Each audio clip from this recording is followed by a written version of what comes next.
Welcome to KCM podcast. I am your host Farhat Ali. Today we are discussing one of the most important topics facing Yazidi community and specifically Yazidi survivors of ISIS captivity. Our subject is mental health and trauma recovery. Our guest is Mr. Zaidan Khalaf, who has master's degree in mental health and psychiatry. He also works as a lecturer at the University of Duhok. He has worked with many local and international organizations. He also has worked as a trainer with so many professionals in Sinjar and in IDP camps. Why this episode or why this subject is important? Because after the genocide, hundreds of, or I can say most of the Yazidis were traumatized because of the genocide. People were just displacing from their houses in 2014. Their family members were just kidnapped. Something that literally it was just moved out from one of the levels to the another level. And the other thing about the survivors were abused at the time that they were in the captivity of ISIS. They were tortured, they were raped, and so many other atrocities were done against them. So this is most of the things that we will be talking about it and exploring and discussing in this episode. Mr. Zaidan, you are welcome. Thanks so much. It's my privilege to be here with you. Thank you so much. Mr. Zaidan, you have worked with so many professionals and so many local and international organizations.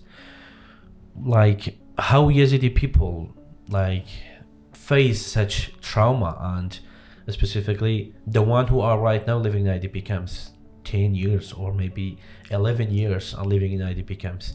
How do you see them?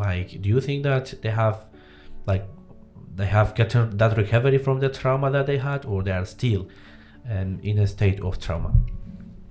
Well, actually, whenever someone moves from one area to another area, specifically about what happened to Yazidis, so their movement was involuntary, so they were forced to move from their homelands to another unwelcoming areas.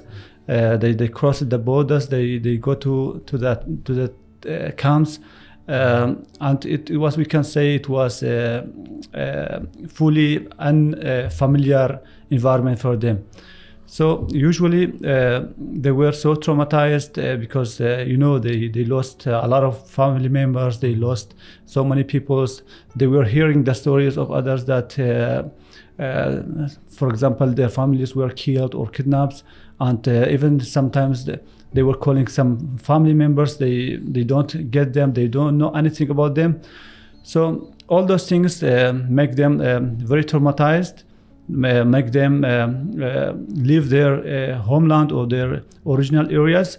They go to the camps, and for sure, for any persons experience those problems, it will he or she will have some traumas.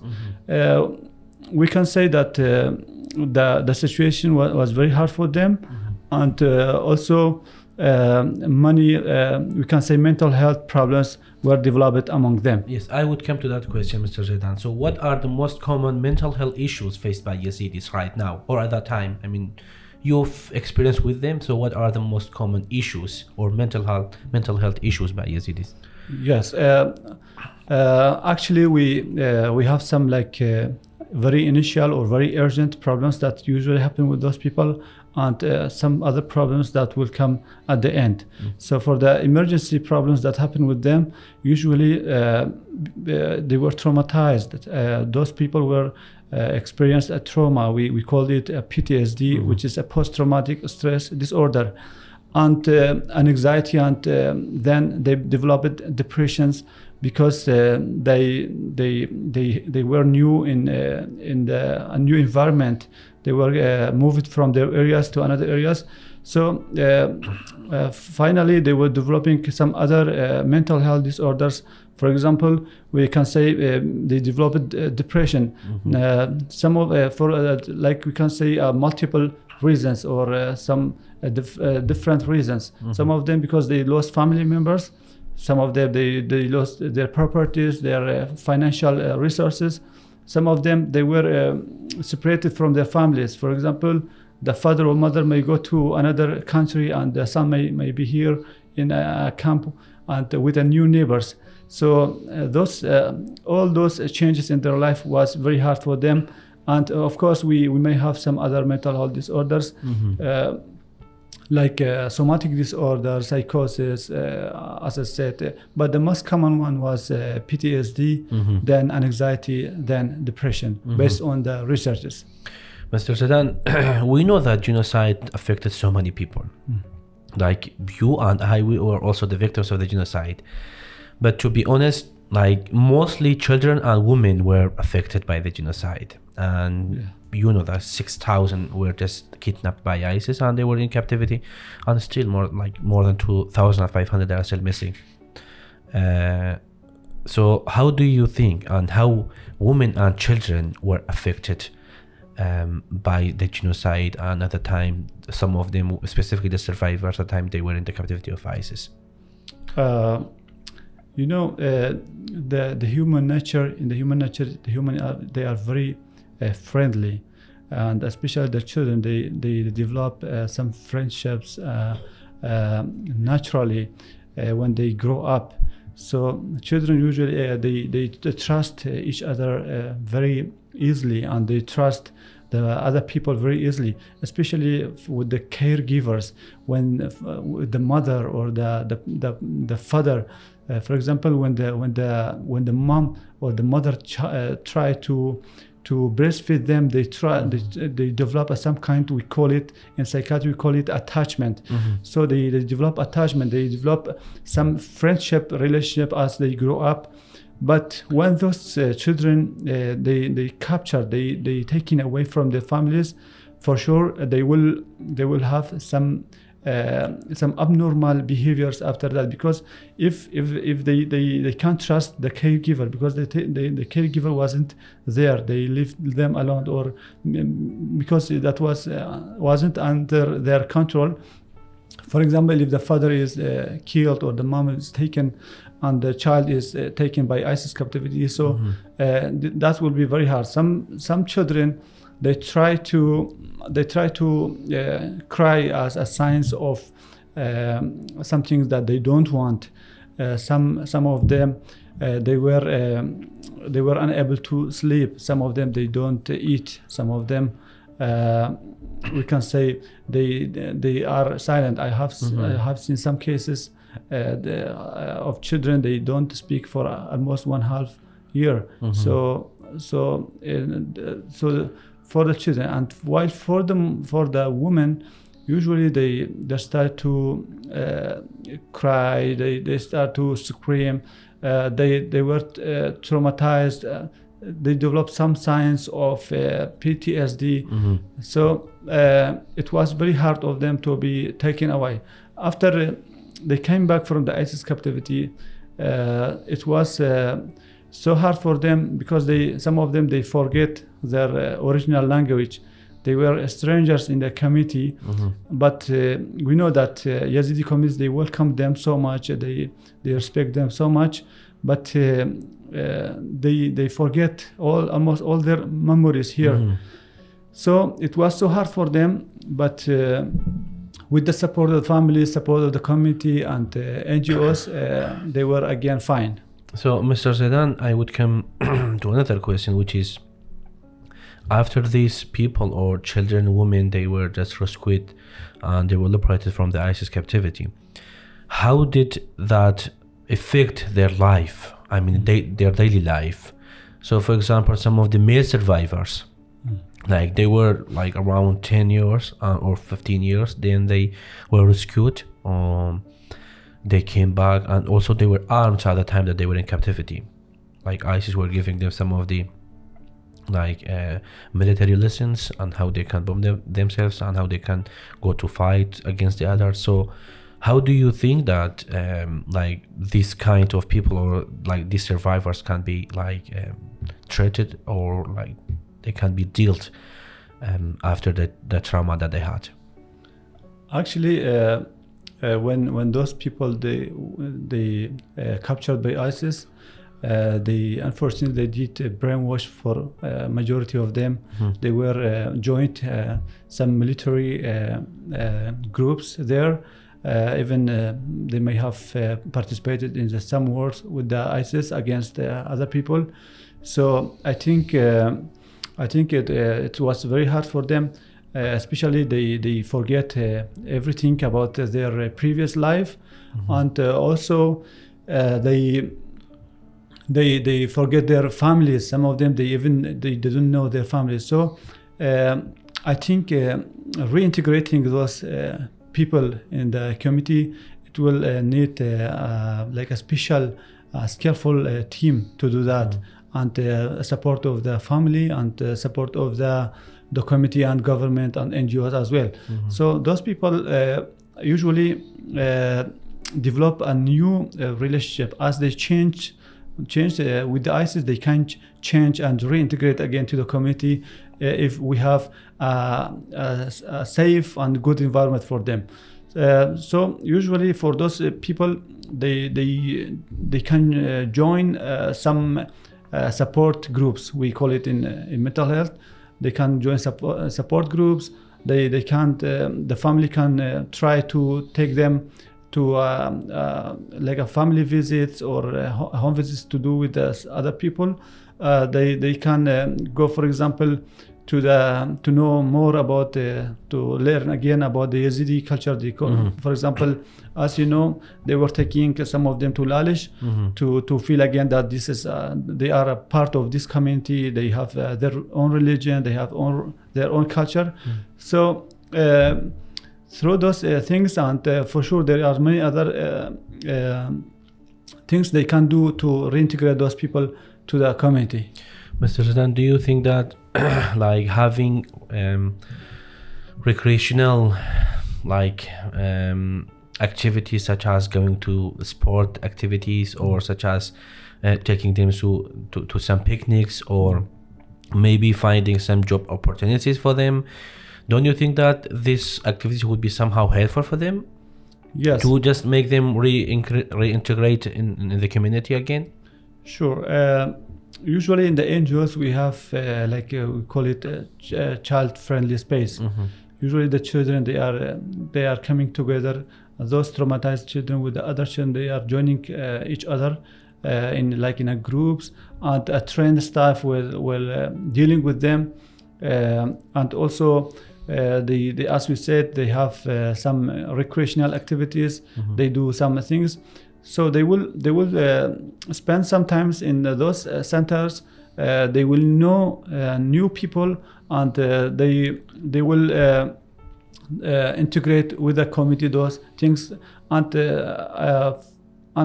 also from the financial side, some NGOs, they were supporting them, and they were coming and working and spending sometimes doing some activities, joining other people, and at the same time they were having some financial support as well. That would be, very helpful for them. At least they can forget what had happened to them.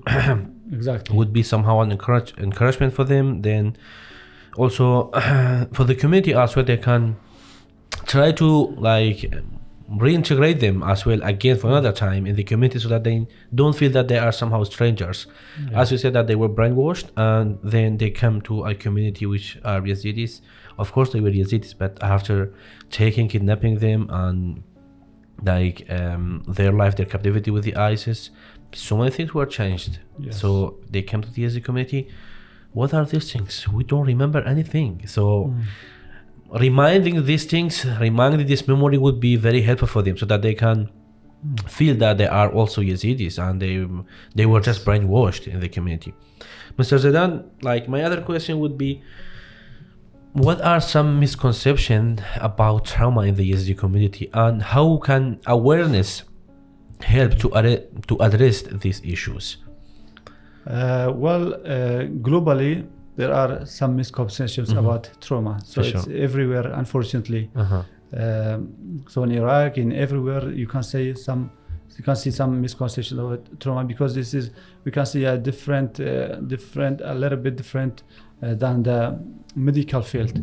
So when someone like they have renal pain or headache, they go to see a doctor, a medical doctor, or they go to their but unfortunately when they have like a trauma, they usually hesitate to go to the doctor because of those misconceptions.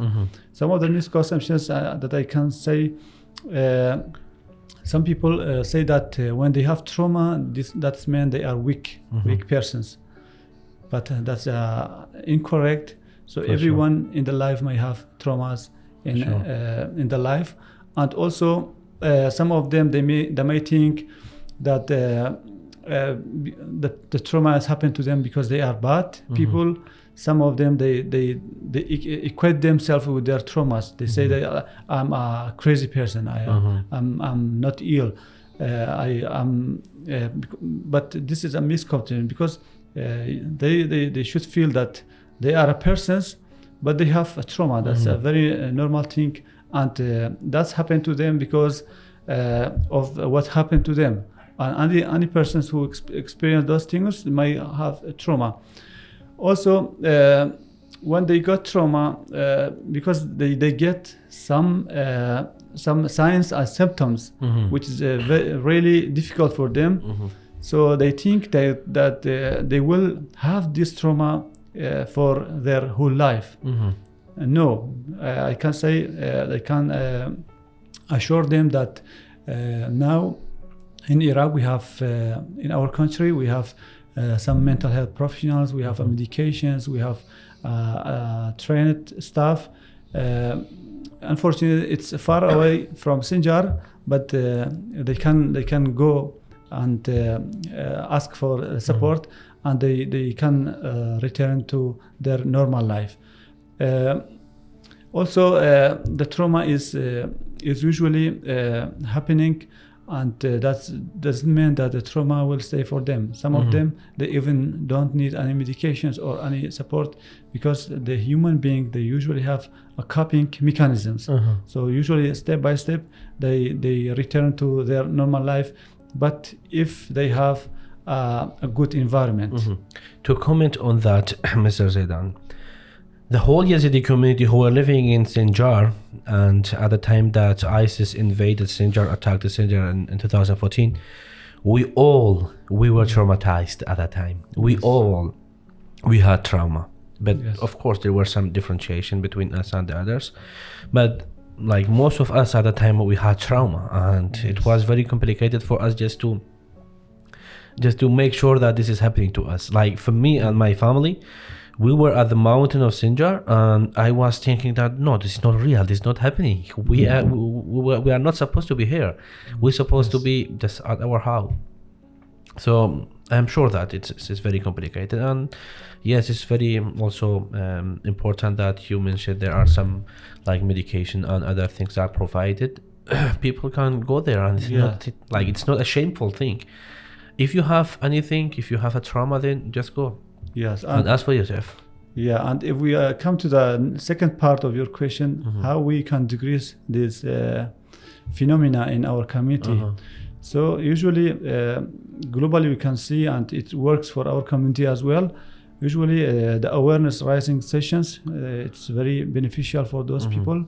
As you may have seen with some NGOs, they were having a team, and they were sending their team to make a mental health awareness campaign in the community. And also now the social media have a very great role for this regard. So whenever you speak about or highlight these topics, so your audience will have a new ideas from your foundation or channels. Also, I think the schools and the teachers and the community leaders, they have a great role if they try to use it. They can, for example, I think if we have a psychologist in our community. So whenever they are hired, or they get jobs, usually they don't do the psychology work. They are at school, they are teaching, for example, mathematics, or they are teaching the other stuff, but they are psychologists. Yes. So those people, they should use their skills in their own schools. For example, they can give awareness to the students, they can give awareness to the community, even to their teachers or their managers, because not everybody have idea about those topics. Mr. Zaidan, you have worked with several international and local organizations providing mental health support. What are the gaps in the current system? So what do you think that, of course there are gaps in the current system that we see with the local and international organizations? So as an expert, as a person who works with them, and as a person who is also has an academic background, so what do you think about these gaps? Again, unfortunately, we have so many gaps in our system. We can speak more specifically about the health system, because they are the responsible people who should take care of those stuff. But unfortunately, we have a shortage in, I can say, in the specialized doctors. We don't have a single one psychiatrist in our district in Sinjar. So Sinjar is a very big district, and so far we don't have one psychiatrist. This is one thing. We have a number of psychologists, but they don't have a very good clinical experience. So some of them they have, because they work with the international NGOs, but after the international NGOs they leave Sinjar. So those staff, they are not hired by the government, so they will go to their home. They will not have any specific roles in the hospitals or in the mental health centers. The next thing, we don't have a specialized mental health centers in our community or in our area. So, for example, if tomorrow I get mental illness, or I get a mental health problem, I should travel for a long distance or a couple of hours to go to another area like Duhok or Mosul. So we don't have anyone here to go. Usually for Sinjar people, usually they call their friends. They try to get some support from their friends, or we can say that traditional support. By the way, Mr. Zaidan, do you think that this is helpful? Yes, I think helpful, because, for example, if I have suicidal ideas, or some things that I want to hurt myself, or I have a decision which makes me so sad, or situations that happen with me or with my family. So of course I have some ideas or some information about it, but my ideas might not be good, might not work. I don't know what to do. But if I called you, for example, because you are my friend, I will say that you, for example, you will say, no, this is not the right thing. For example, we have another options you can do. So you will redirect me. You will give me some advices, some new informations, or you might, for example, spend time with me. For example, you may go, let's go to have some drinks with together, go to somewhere together. So and this time will help me to regenerate my mind. For sure, Mr. Zaidan. So you are an expert of for these things, for this specialty. But for example, if I break up with my girlfriend, and this is something which will destroy my emotion, for example. Yeah. So do you think that's very important for me to call you to give me some advice? Will you do that? So if you want to do that, you are welcome, actually. I will be willing to support. But for example, the human being, usually they have some conflicts in their normal lives. So you may not have a very big problems to tell everyone, but if you really have things that might break down your relationship, or might have a risk on your life and your couple life, so you may take advice. In the developed countries, usually we have a couple therapists for that. So you can ask for advice, and that's a very normal thing. And sometimes you might try to negotiate and solve your problems together. So both ways they work. That's perfect. You know, Mr. Zaidan, that because of the relationship breakup and some other things in the relationship, you know that some young people, they are just like commit suicide. So this is very important also to, when you have a problem or an issue in your relationship, then call a friend, call your brother, call your sister. So what do you think, that is it a big way, or one of the most important ways to just solve your problems? Like, you know, the relationship and the connection in our family, in our community, is not that linked. So how do you comment on that? Do you think that, how do you think is important for the community to be linked and to have to strengthen the relationship among themselves? Actually, for those cases when the problems doesn't have any solutions, or it's very hard to be solved, so I think the best thing to do, you can consult a specialized person. If you have any mental health professional, you can consult. And even if you consult your friend or something who have more experience than you, that will be very great. I think that the last thing that someone should even imagine not to commit is the suicide. So suicide, you know, when the suicide happens, how many persons will be hurted. You should think about your parents, you should think about your brothers and sisters, you should think about your friends who love you. So always, since you have a problem, there is a solution. So and sometimes even if your solution doesn't have if your problem doesn't have any solutions, so you might wait for sometimes your problem maybe solve it autonomously, involuntary. So sometimes they can consult. The community connection is very important. The social relationship, they are very important. So usually in some other areas, when they have some problems, they consult even the community leaders, because for example in our community we call them Mukhtars. Some of them they even can find some solutions because they have a really great jobs in their communities. So in other countries, even the Mukhtars and in our community also we are peer sheikhs, and those people who have a role in the community, so they can solve such problems.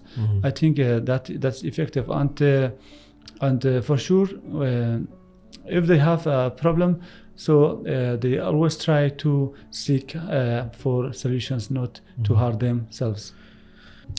Mr. Zaidan, we little bit answered and we talked about this question, but I just want to make it specific. What kind of psychological support is needed for the Yazidi community as whole, and should we just leave ourselves and keep thinking about the genocide and to be in this trauma situation? Of course we will work and we will try to deliver the message of the Yazidi community and how we were persecuted in this community, in Iraq. But does that mean we will just live our life and we will just always think about the genocide? I think thinking about the genocide is something that comes to our minds involuntarily. So we don't want to think about it, but it comes to our mind because we are living the situation itself, and we are living in the same unsafe environment. So I think one of the things that which is very important to get it is the safety. whenever people feel safe, they will try to not think about their traumas. And unfortunately, in Sinjar regions, we still have some risks on our life. We don't know tomorrow what will happen, because the Yazidi community, they started to not trust their government because of what happened to them. So I think feeling safe is one of the important things. But we have, as you said, we have something which is called generational trauma. So I think it's very bad to transfer my trauma to my children. It's okay to let them that and teach them what happened to Yazidis, but you don't have to speak about your own specific details about your traumas, because your children might not feel safe in the future, or they may be traumatized as well. So have you experienced, this is a question, have you experienced sometimes to not tell the children like a fearful stories? Why? Because they will fear too. For sure. So the same ideas happens with the Yazidi. So it's not a good idea to tell all your stories, all the survivor stories, to a very young child, because he can't do anything for you, and you will transfer your trauma to them. So Yazidis should depend on themselves. They should train themselves. They should have their own businesses. They should take care of their community, their lives. They should go to the universities, get their degrees, and they try to apply their knowledge and experience in their community.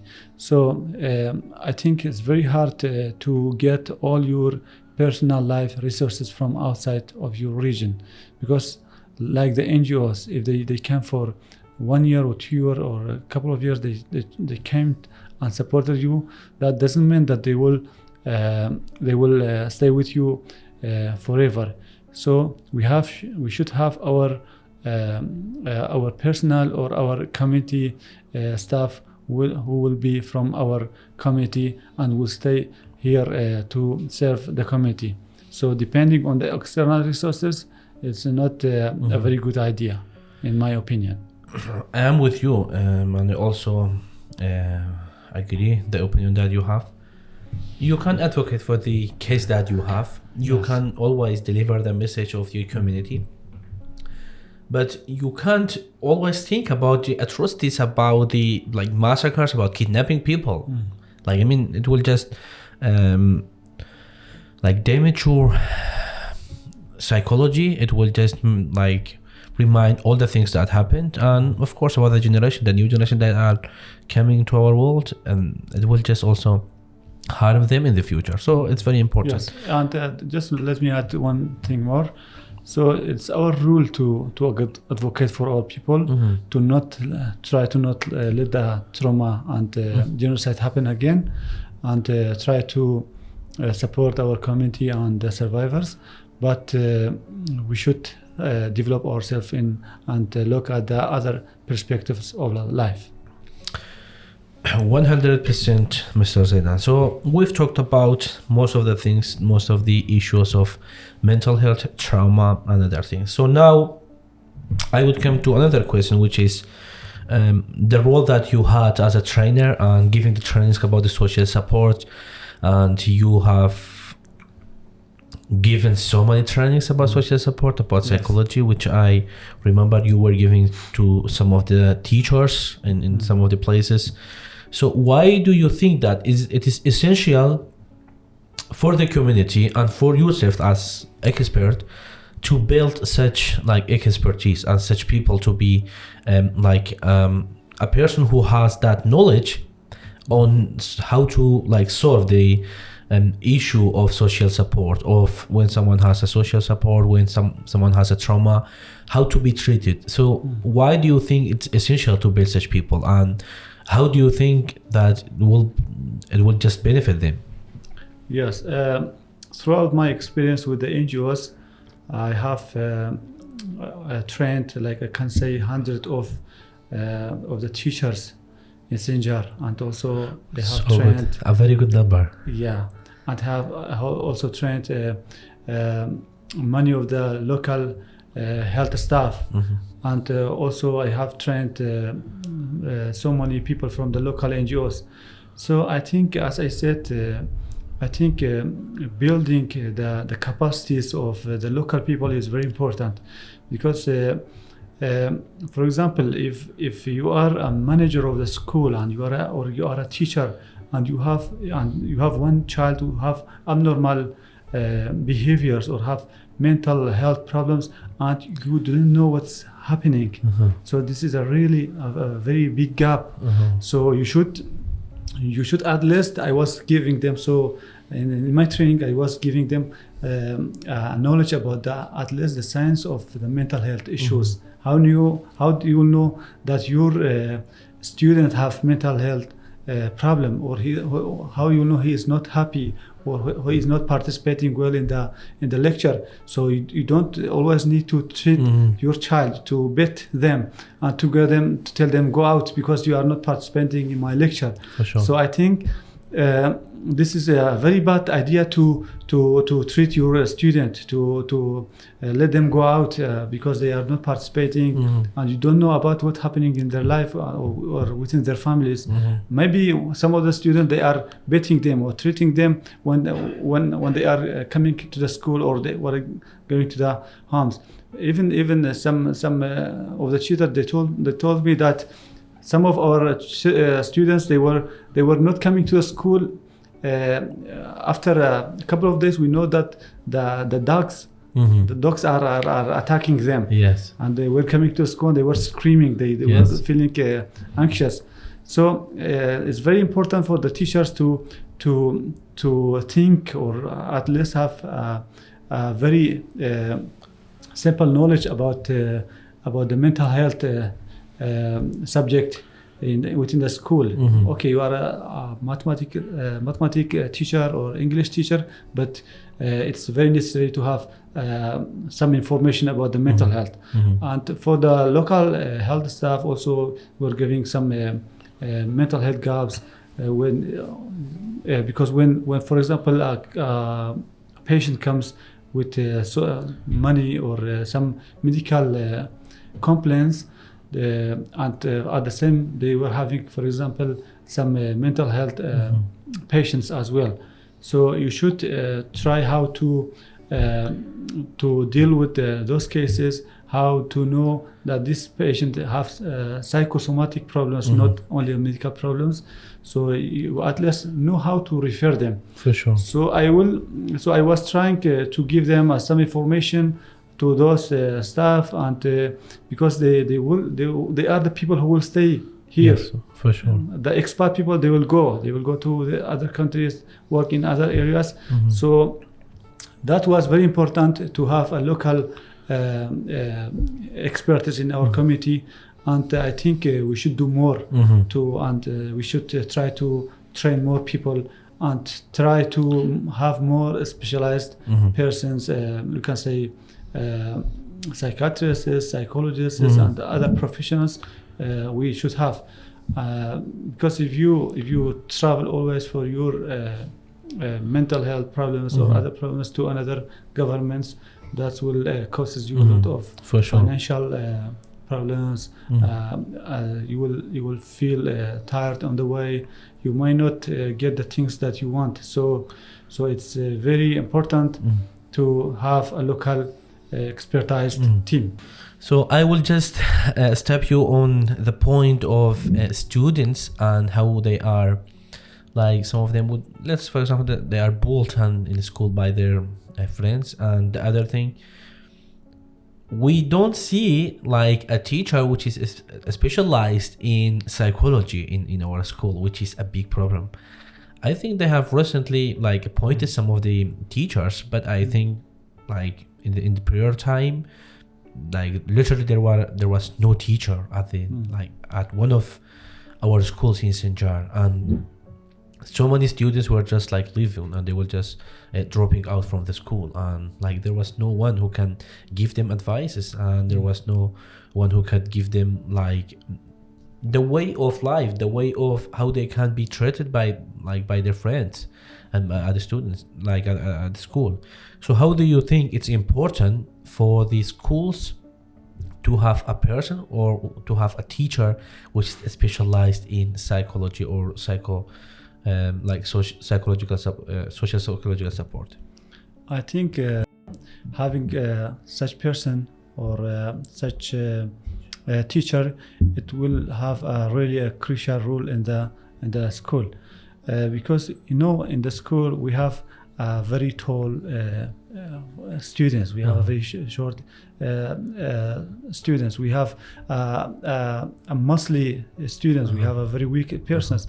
So when someone is attacking the other, some student, they are attacking the weak one, and that one is crying, and the other student, they are laughing because of their weaknesses or their weak points. So the teachers, they should know how this child will be affected. He should know how the mental health results or impact that will happen on this child if it's not treated in a good way. So having a psychologist which have a rule on how to look at the students and how to take care of the mental health aspect of those students is very important. The tutor, the teachers, the managers, and the other persons, they might not have a background about this, but the psychologist should he will take care about the very specific mental health problems. And I think all the schools should have one therapist or psychologist in their schools, and because the teachers usually are busy with the other stuff, the manager are busy with the meetings, with the problems that the schools have. So having a psychologist will have a very positive feedback on the capacities, on the teaching, on the way that the students are dealing with each other, and this is very important. Thank you so much for that point. Mr. Zaidan, let's get away a little bit of education on children and students. So many local, international organizations, they are working in trauma, like mental health, social, psychological support, but maybe you also notice that there is not that collaboration between them, there is not that coordination between them. Maybe two local organizations that are working in trauma and mental health, psychological social support, but they are not somehow dealing with each other. They don't have that information they can refer to each other, they don't have referral system. Also, some of the international community, they don't have that coordination with the local ones. So how do you think that it's important for our organizations or for the international organizations to have a good coordination so that they can provide that good services for the community, for these cases that they have? Throughout my experience with the NGOs, I find that many of the NGOs, they don't have a full package services. So I think coordinating with the other local or international NGOs that working in the area will cover some gaps that they have. For example, some of the NGOs, they were having a psychiatrist but they don't have a psychologist, or they have a psychologist but don't have a psychiatrist. So I think it's really important to fill this gap together. Why they were not, some of them, they were not coordinating, especially the local NGOs. I don't know, it's maybe a traditional thing. I don't know why, but some of them, they may think that if they work together or they try to coordinate with the other NGOs, this will prevent the donors to provide them with the fund or to send them the projects, because every NGO was trying to be the best in the area, and this is I think this is a very bad traditional thing.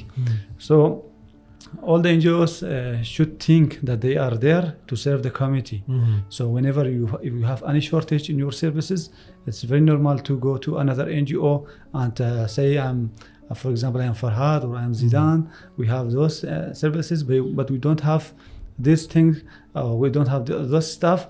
So can we refer our cases or our patients to you, and you can do the same.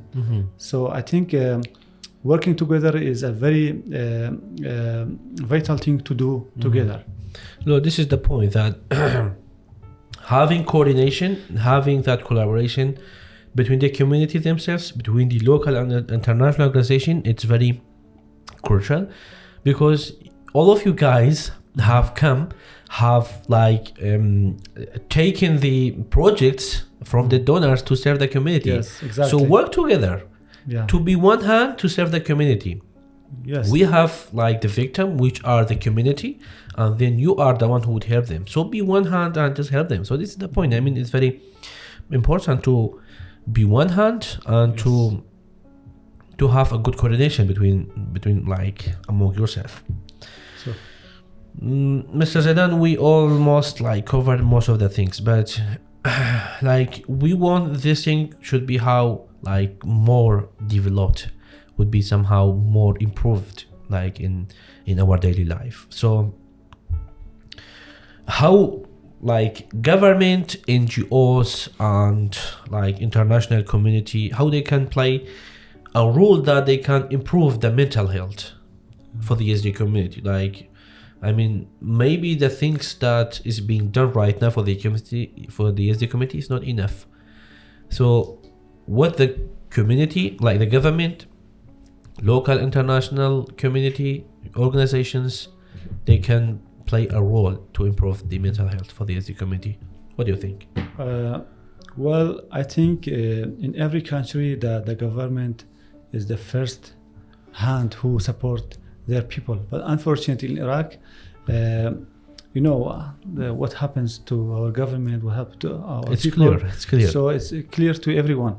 So since the government is not doing its job in a proper way, so I think the international and local NGOs, they can work together on even the government can have a role on that.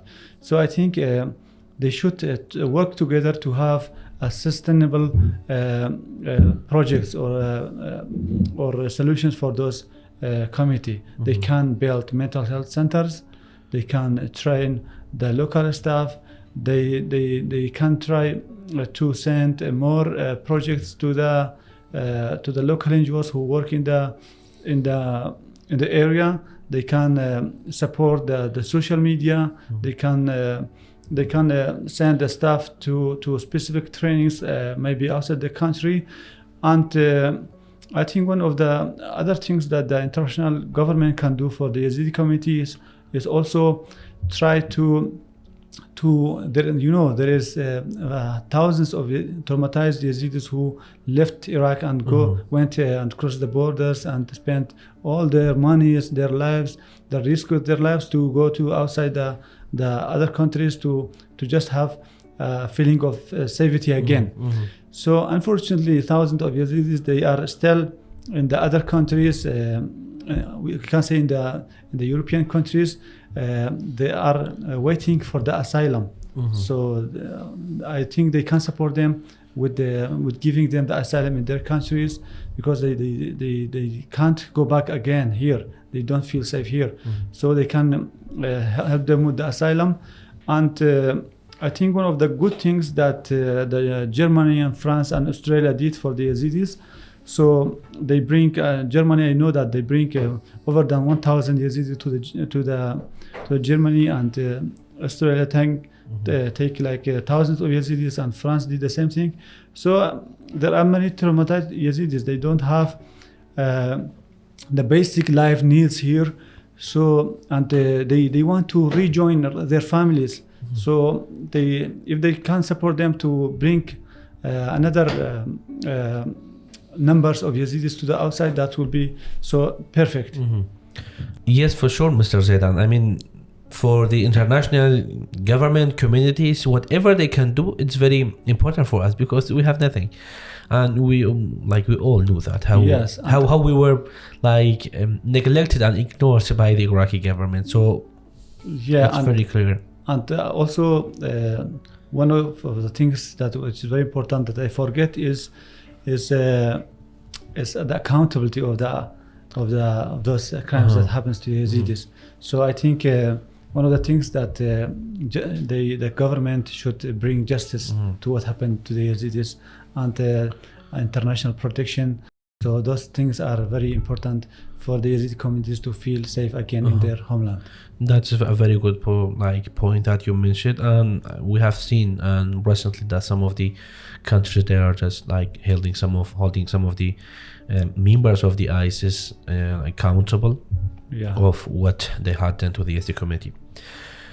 Mr. Zaidan, for our listeners who are watching us right now, how they can support or how they can help us to do some of the mental health initiatives for the Yazidi community, how they can help us?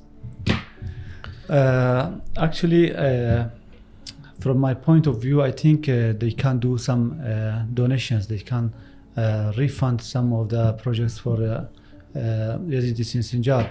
So they can support the local NGOs, the local social medias, and also they can try to have a sustainable projects for our community. As we said, they can open some mental health centers, some mental health services. Also, they can try to serve the victims of the ISIS in a more we can say a full package way. So this is very important.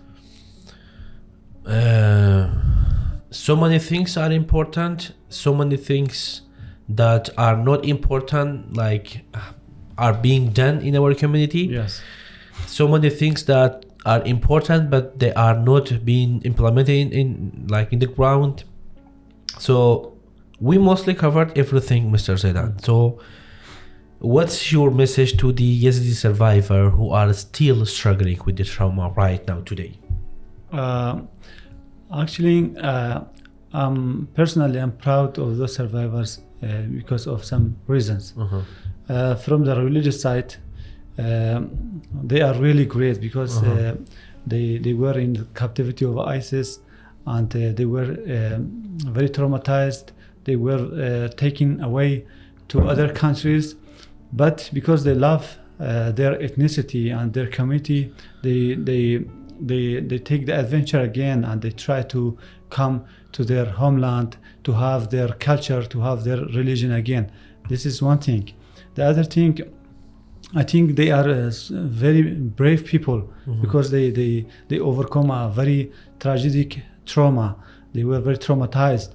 So overcoming those traumas is really challenging, and not everybody can do that. So they were very brave. They tried to overcome all those obstacles. They were living in the camps. They were in ISIS captivity. They lost family members, but they tried to cope again with the community. They tried to rebuild their lives. So they are very, very brave survivors, and all of us should be proud about them, and we should in fact we should thank them, because if those survivors were not there, no one will hear about me and you and Yazidi community. So they were the persons who lighted the Yazidi case. They tried the other people to know who they are, who are the Yazidis and where they are living. So through those survivors, the Yazidis were highlighted internationally, and that's my message to them. Your message is very important, and I'm sure that they will listen to your message. It's very important to respect them because they are our sisters, our mothers, and we have seen some of them, they are just getting married again in the community. They have been reintegrated in the community, and how Baba Sheikh, they just he had he said that they are welcome in the community. So yes, as you said, we are really proud of them, and we are really respect them. They are like symbols of the genocide. They are symbol of Yazidi community. So we mostly talked about the importance of like finding solutions for the trauma, for the mental health. We also talked about the role of the international organization and working with the Yazidi community, how they can like provide services for them. We also talked about like lack of having centers for the mental health and trauma. We also talked about the importance of building expertise, local expertise in the community, so that they can like treat with the other communities and solving these problems. Mr. Zedan, we are really thankful, and we are really happy that you were with us today. We would be so happy if you have like a final message or something to share. That would be like very helpful for us. Yes, actually, I have one more message for the Yazidis who are working in the universities. I think highlighting the Yazidis case in their researches is very important. So I wish if every one of us should do more researches about the Yazidis, because those researchers will facilitate or open the doors for the international researchers to do more studies about the Yazidis and to support the Yazidis and to at least hear what happened to Yazidis. So it's at the role of the academic staff or academic researchers, especially the Yazidis who are working in the local and international universities. I think doing the researches or articles about the Yazidis will be very important. And finally, I wish all the best for KCM and for you, and I'm really happy to be here with you. Thank you so much, Mr. Zedan. Yes, as you can see that we have come to conclude our episode that was about the importance of solving problems of mental health and trauma and how the Yazidi community they can face it. We would be so happy if you can share this episode, and also to know about the lack of having psychological support centers in Sinjar and right now, the current time, how the Yazidi community live under these circumstances. Thank you so much.